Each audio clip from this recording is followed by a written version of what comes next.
Get the book at asapSCIENCE.com. Every living organism we know of requires water to survive. It's part of the reason we look so feverishly for water on other planets across the universe and consume it consistently every day here on Earth. So what would happen to your body if you stopped drinking water? Of course, when we say water, we're including all fluids which simply contain water, like juices, pop, or tea.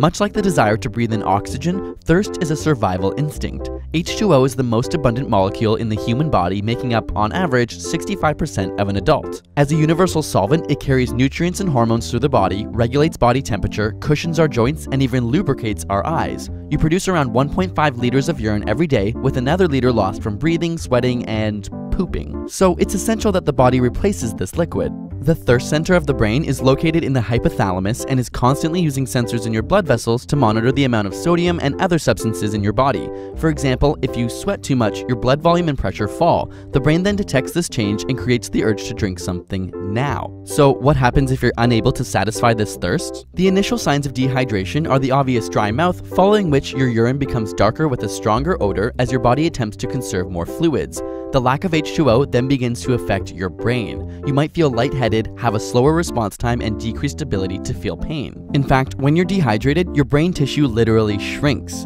In studies observing hydrated versus dehydrated participants, the same task required more brain power and oxygen in dehydrated individuals compared to those fully hydrated.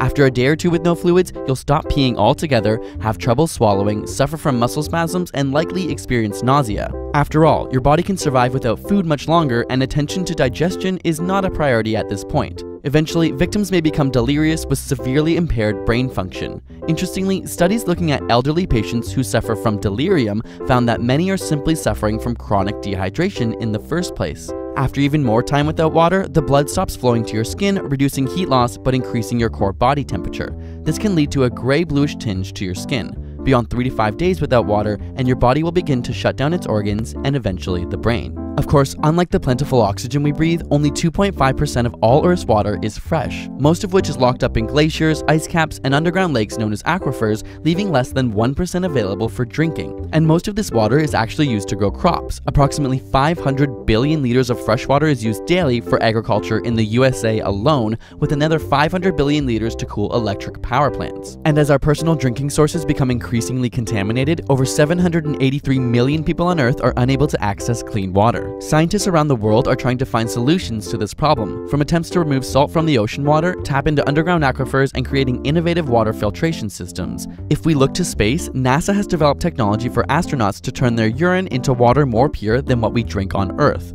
But we can't just rely on science and technology. Perhaps the solution relies on us as a species to understand and contribute to this global water crisis. If you want to help in the mission to end global thirst, join in World Water Day on March 22nd. There are a lot of really amazing projects out there like water.org or even the awesome UNICEF app, which donates 1 day of clean water to a child in need for every 10 minutes you put your phone down. We'll leave links in the description for these and other great water charities. Small investments really do make a huge difference. We'll be donating all the proceeds from this video to a water project close to us called Morocco 5 Villages. So thanks for supporting and watching, and subscribe for more weekly science videos.